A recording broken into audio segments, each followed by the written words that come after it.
Ikasiyam nga sunod-sunod nga aumento sa presyo sa produktong petrolyo gipatuman na usab karong adlaw. Ang reaksyon sa pipila ka mga motorista atong seran pinaagi nining report.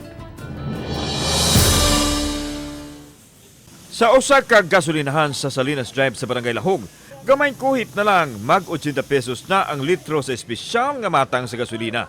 Tungod kini sa way puas nga pagsaka sa petroleum product sa world market diin ikasiyam na kini nga sunod-sunod nga oil price hike nining tuiga. Ang mga oil companies mipatuman og 90 centavos matag litros gasolina, 80 centavos sa diesel ug 75 centavos sa kerosene. Gipatuman kini sugod kaninang alas 6 sa buntag. Tungod dinhi mitiyabaw na ang mga naggamit og sakyanan. Agwanta lang siguro tayo ni sir kay tungod sa na may itabos gawas god. Ang PG driver nga si Junal nga naabtan namo nagpatubil, mipadayag sa grabing epekto sa iyang panginabuhi. Ang oil price hike kay igo-igo na lang yun ang iyang kita.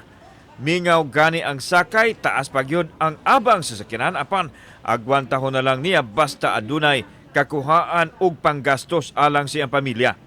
Lagi na gamay. So, sa budget mo, like ikaw, pagigado ka, Oo. agwanta na lang. Altos lang da. Gikabalak-an nga mas musaka pa ang presyo sa lana tungod sa kagubot tali sa Ukraine o Russia. Kauban si Clufer Lumayag, ako si Alan Domingo. Balitag, Bisdak.